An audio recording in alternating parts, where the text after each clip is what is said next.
Shema YouTube, Welsh Boy here, and I am back now with my first video reviewing an episode of Dragonball Super. I've been meaning to start Dragonball Super reviews for quite some time, ever since I started this channel really, and I haven't found a really good episode that I thought would be, okay fine, that's the episode I want to do a review on. But guys, after watching the episode that aired either today or last night, it depends on where you are, I thought, what better one to do than the one where Vegito makes his famous return. Right, guys, it was... Well, actually, I'm going to say this to start with, guys. There is going to be huge spoilers in this video about Dragon Ball Super episode 66. So if you haven't seen that episode yet, pause this video, go watch it, see what you think, come back, see what I think, and see, you never know, maybe you have the same idea, well, the same thoughts as me, maybe you have different thoughts of me. If so, let me know, because, you know, I want to hear you guys' opinions. But I'm going to talk about what I thought about the episode, what I thought about the story, what I thought about what they could have done better, what I think they did really well. So yeah, let's get started. It starts off where the last episode are ended. Goku and Zamasu locked in their energy struggles. I was quite gutted that Goku seemed to be able to hold off one of Zamasu's energy attacks just by himself, when it took Vegeta and Trunks to push it back themselves. We all thought that Vegeta was stronger than Goku now, but Goku being able to do this, it throws all those thoughts in the trash. So Goku and Zamasu, they're battling out. Goku's trying to hold his own. Mai and the others are kept safe in Bulma's time machine garage, and you can tell, although Goku is holding back the attack, he is really struggling. But obviously, typical Goku, shouts out, "I'm not losing," and he releases every single thing he has. Now, he isn't able to push back Zamasu's attack. Instead, the Kamehameha goes straight through the attack. It doesn't push the blast back into Zamasu, it goes through the attack, and Zamasu is hit by the Kamehameha blast. Zamasu's attack goes up into the sky and blows up. I'm not sure if you can class that as a victory for Goku, since he pierced the attack rather than pushed it back, but he did what he needed to. He wasn't hit by the attack, and the Earth wasn't hit by the attack, so, a win's a win. Now, Trunks has moved Vegito away from the battlefield in this point. He looks up and notices Goku, his arms are down by his side, seemingly unusable. And you can tell Goku has really pushed himself by pushing back that attack all by himself. After the smoke is cleared, Zamasu, obviously, he's immortal, so he's still there, but you look at him and his face is messed up, guys. It is completely messed up. It kind of looks like half his face resembles Muck from Pokemon. Muck or Grimer. It looks just rough. Goku does question this for like half a second, but even though he does that, he still charges in full force and strikes Zamasu time and time again with kicks. Now, I've watched a few more reviews of this episode already on YouTube, and no one has mentioned this yet. He's only attacking with his feet, with his legs. His arms cannot be used anymore. Obviously, the reason for that must be that his arms were made useless when he put every single bit of his power into that Kamehameha. So, although he's getting in some good kicks, he can't last long. He hasn't got any arms. So he's doing well with Zamasu, but Zamasu quickly regains his composure, grabs his foot, and he uses that energy pulse that he used against Goku and Vegeta's arms in episode 65. Sending pain straight through Goku, and although Goku is in huge amounts of pain, he regains enough composure, and guys, a lot of you suggested this might happen. Goku, Super Saiyan Blue, he says the magic words, Kaioken! He comes back, Kaioken, doubles his power, and smashes Zamasu right in the face with one final kick. Sends him flying to the ground, and this breaks the ring of light that he had on his back. Initially, I thought that that ring of light would be broken before Zamasu's face or body started to get messed up, and that might be the reason why Zamasu's body did start getting messed up. But since his face has already started to deteriorate, clearly that light ring is being destroyed is not responsible for his body starting to, die. And obviously, the Kaioken, we know what it does to Goku. It completely decimates his body when it's combined with Super Saiyan Blue, and Goku cannot even maintain Super Saiyan Blue anymore. He loses all his power, drops back into base form, and drops out of the sky, smashing to the ground. Gowasu and the Supreme Kai rush to his aid to try to help out, and you can hear off shot as Zamasu shouts, "Son Goku!" And obviously he's quite annoyed. He's been whacked to the ground and hit with a huge Kamehameha. And obviously, as villains do when they shout in anger, he's surrounded by an explosion, showing that he is not amused. Zamasu then, for some reason, he calls to the sky and asks for the light of justice to strike him, claiming that a weak god who cannot destroy evil is worthless. Now, the question I had here, who on earth is he calling to? He's eliminated all the gods in that timeline. He's eliminating a lot of the mortals, and he classed himself as the almighty god. Why is he calling to someone else for power? That bit doesn't quite make a lot of sense to me. But anyway, he struck then with purple lightning, and his arm changes into that new disfigured arm, absolutely huge compared to the rest of his body. Like the one that we saw in the preview for this episode. Again, kind of looks like muck. Kind of looks like muck from Pokemon to me. Sorry if you guys, if you disagree with me, fine, but that's what it looks like to me. Gowasu and Supreme Kai have moved Goku and Vegeta, and they're trying to keep them safe. And this is when Gowasu confirms that what a lot of us were thinking leading up to this episode. He states that although Zamasu was immortal before he fused, Goku Black was not immortal. Which means that half of the body is immortal, half the body is not. And as you can clearly see, half of Zamasu's body remains the normal green colour. The other side, that is the side that is getting messed up. So all the damage that he has received, that is killing off Goku Black's body within the fusion. Zamasu's body is fine because it's immortal, it can take everything, but Black's body was not immortal. He then states that there seems to be an imbalance between Zamasu's soul and his body, which is resulting in, obviously, his body getting messed up, and that might be his weakness. But in order to take advantage of this weakness, a much greater power is needed to hit him with than they already have, and that's when you see, if it was a Disney cartoon or a Looney Tunes cartoon, you would see a light bulb appear right on top of Goku's head. He's got the idea of the Potara fusion. But before we go to that, we're just a Bulma fixing a time machine and stating that she can't fix it. Well, if she can't fix it, she won't be able to help Goku or Vegeta if they need to escape. I don't know what chance she would have to get them out of there if they lose. With how powerful Zamasu has now become, she wouldn't stand a chance, I don't think, but at least she's living in hope. The other humans take this quite hard, thinking, oh, hang on, she's from their timeline. She doesn't have faith in them. Why should we have faith in them? But Maki, the little girl, shouts that Trunks will never lose. And I did like this bit quite a lot, because it's like playing on, the faith of a child. The faith of a child can motivate others to have faith in other people as well. One little child's thoughts can change a lot of people's minds. We switch back to Goku, and he's asking for Vegeta's help, and he states that they can also use the Potara earrings to fuel themselves. We all knew this was coming. And now, same as last time when they were up against Buhan, Vegeta isn't in love with this plan. His instant reaction said, oh good god, I do not want to do that, but he does not say it. Supreme Kai gives his earrings to Goku, saying that, that was a possibility, here you go. And like in the Buu Saga, Goku tries to convince Vegeta that they do need to fuse if they have any chance of beating Zamasu, but last time, Vegeta was so against it. He was like saying, no, I'd rather die than fuse with you. But no, this time, yeah, you can tell he doesn't want to do it, but he's saying nothing. He is saying nothing, which means, okay, hang on, a bulb's gone off in his head. Right, okay, maybe we need that power. Maybe we need Vegeta's power.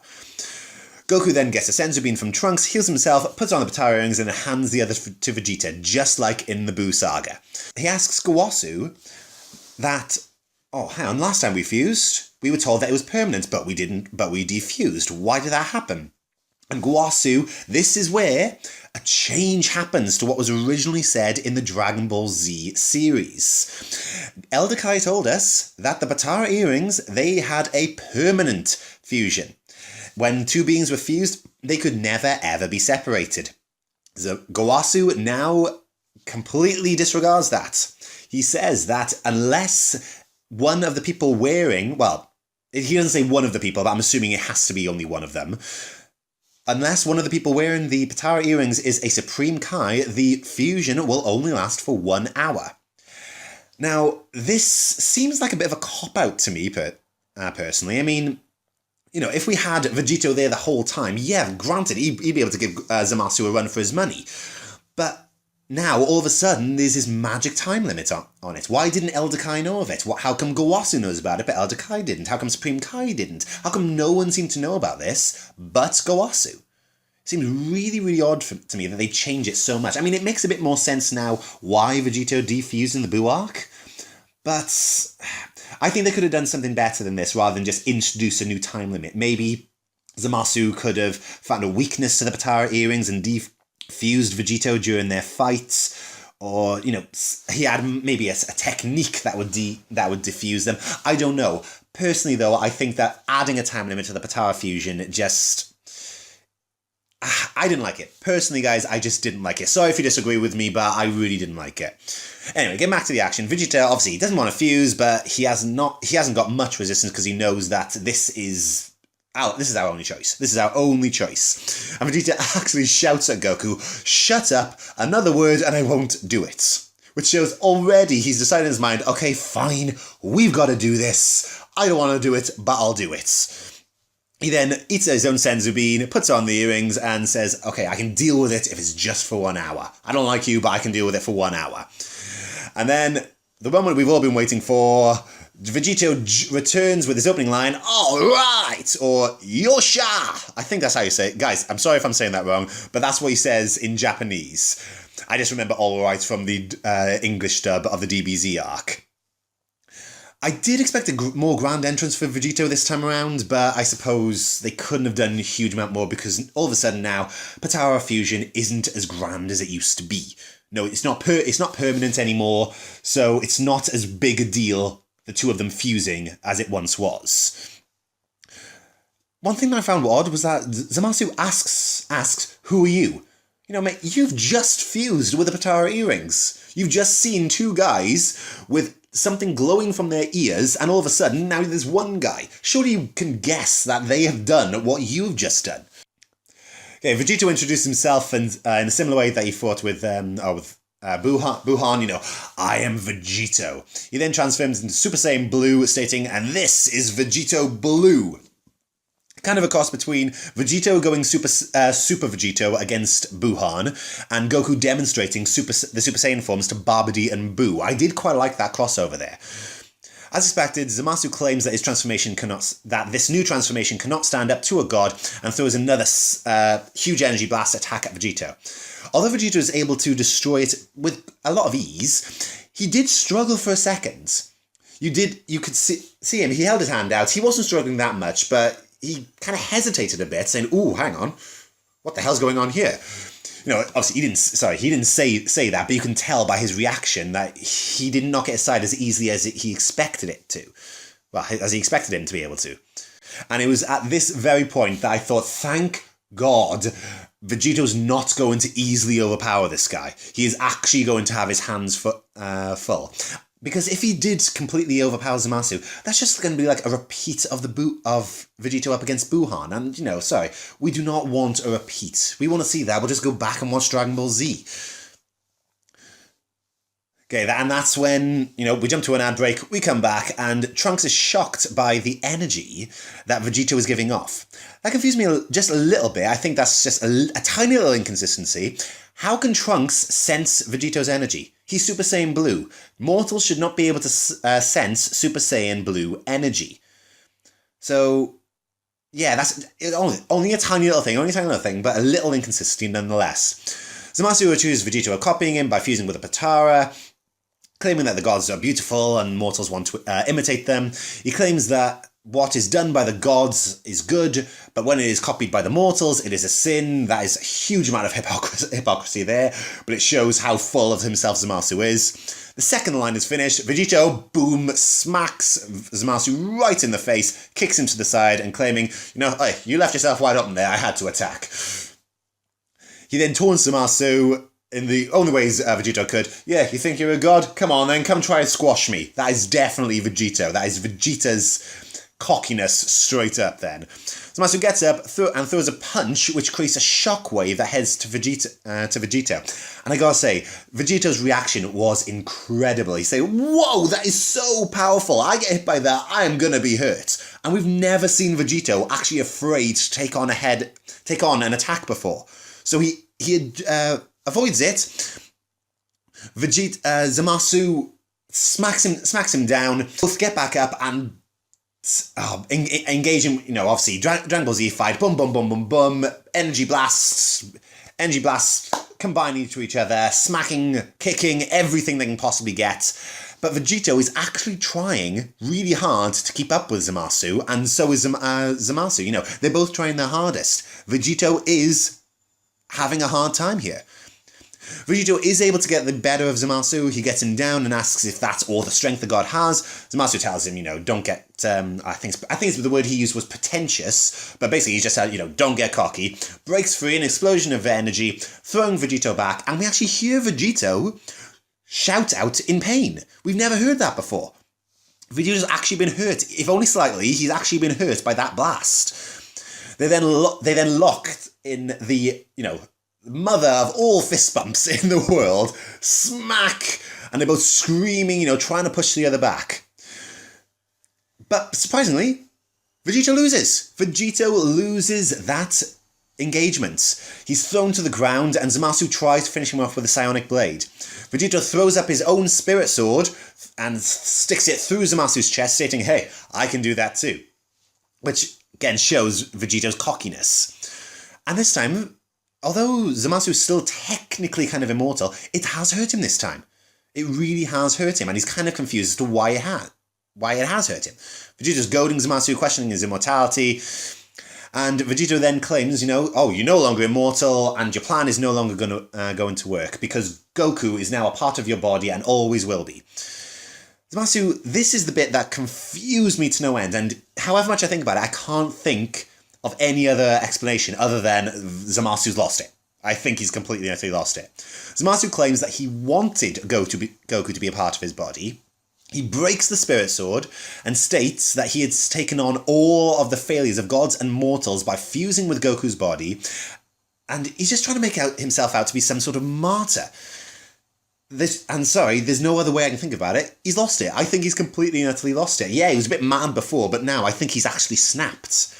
Zamasu throws after Zamasu is done with, I've taken on all these, it's such a horrible duty of a god. He even cries at this point. Just, no, mate, you've lost it now, completely, you're gone. Zamasu then grows in size to a giant form of himself, kind of like how Namekians do, how Piccolo did in the original Dragon Ball, and they both prepare to continue the fight.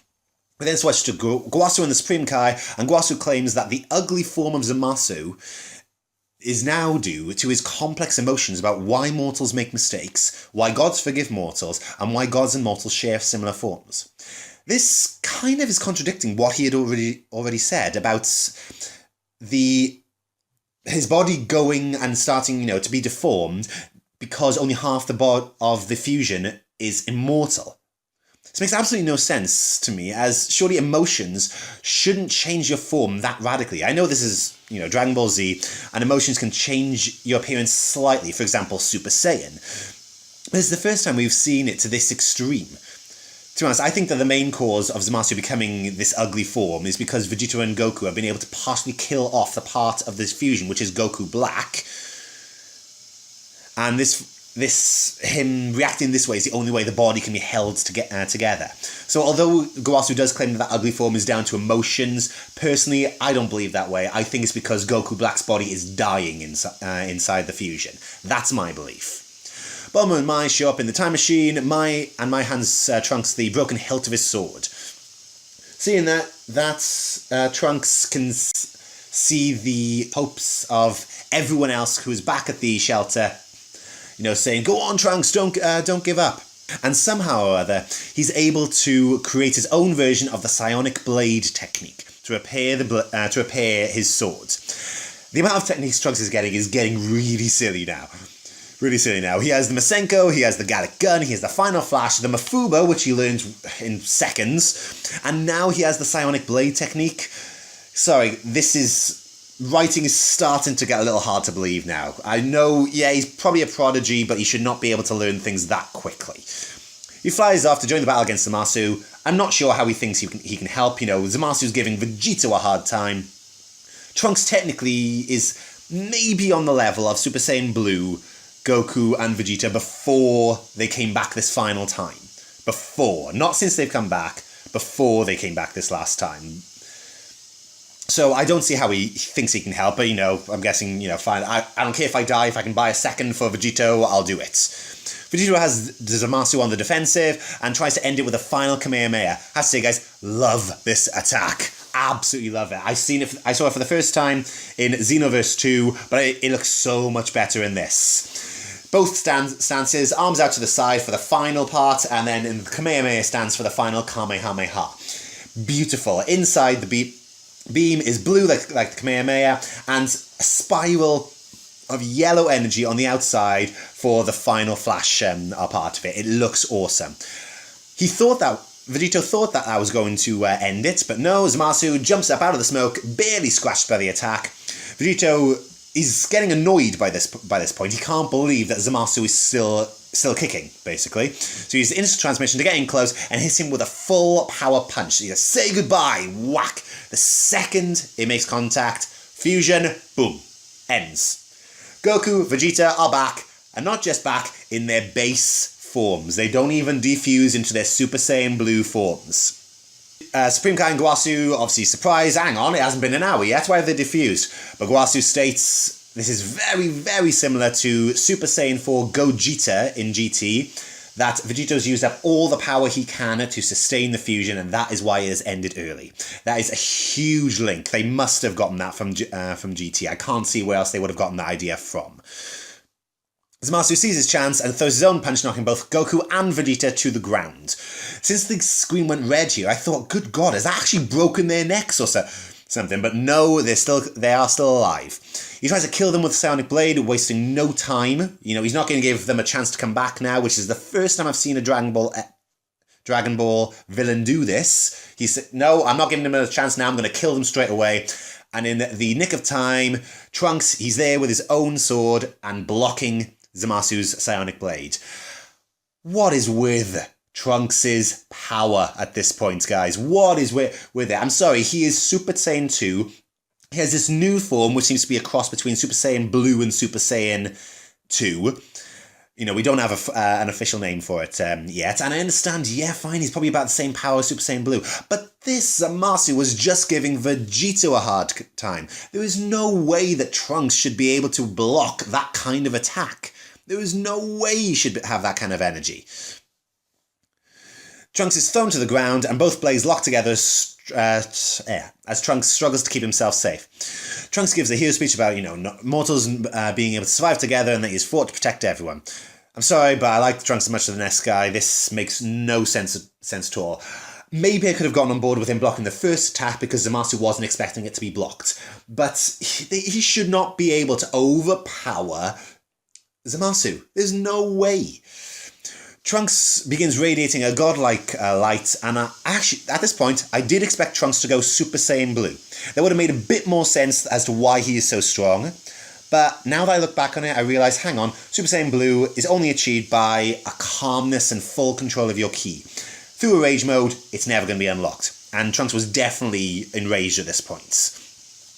Trunks breaks free and somehow holds his own against Zamasu, holding him in a blade lock until the other humans who are cheering him on start to glow. Yes, they're glowing. They're wondering what it is and claims, oh, hang on, this must be Trunks' light. Which makes perfect sense, obviously. All living beings on the planet start to glow just like that, and it looks like Trunks is drawing out this energy. This energy begins to pool over Trunks in a massive ball of energy. Does that remind you of something? Does that remind you of a certain technique? Yes, it starts to spool above him like a spirit bomb. Are you actually starting to tell me now that Trunks can use the spirit bomb? I know some of you might say, oh no, it's not a spirit bomb, it's not a spirit... Look at it. I'm sorry, but if that's not a spirit bomb, what the hell is it? Goku and Vegeta see, okay, let's add our own energy to it as well. Trunks then absorbs the energy from this spirit bomb, or whatever it is it's going to be called. And he now seems to have a blue aura that's a little different to Super Saiyan Blue, but it resembles it quite a lot. And his sword, his Psionic Blade sword, has turned blue and has tripled in size. Trunks engages Zamasu again and breaks his Psionic Blade, stating that he won't lose to anyone who believes it only in themselves. Trunks then stabs Zamasu through the gut, and Zamasu is surprised by the amount of power that is within the swords. The blade's then taken out. Zamasu's wound doesn't heal this time. Normally after he's struck, it heals within a few seconds. This time, no, it's still bleeding. Which makes me think, hang on, okay, fine, his regeneration is now at its limits. What Trunks thought before they fused, yes, the immortality has a limit. Trunks then swings his sword and slowly, I love the fact that it's slowly, slices Zamasu into from the bottom to the top. And as soon as he is finished slicing Zamasu in two and the two halves have separated, that's when the credits start to roll. Holy heck, guys, there was a lot in that episode. I'm sorry this has lasted so long, but there was so much to cover. It was incredible. Overall, guys, I like this episode. It was awesome. The animation was so on point. The battles were so on point. The clashes between Vegito and Zamasu, oh man, I absolutely loved it. There are a few things I thought could have been done better. You know, maybe a grander entrance for Vegito. Maybe, don't add a time limit to the Patara earrings. That I think was just, I think that's crummy writing, personally. But, you know, what's said is said now, it can't be taken back.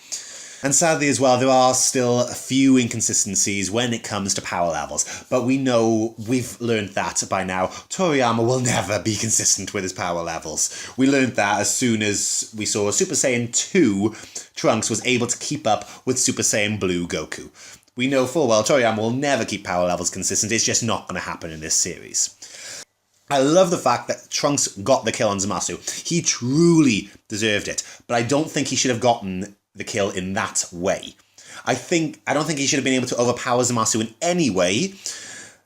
Maybe he could have gotten a surprise attack on Zamasu and Vegito. Maybe there could have been some dialogue explaining that Zamasu's power has significantly weakened through his fight with Vegito. I mean, I'm assuming that's what happens. Well, at least that's what's going to be my headcanon, because I don't think that there's any way he could have stood up to Zamasu unless that actually happens.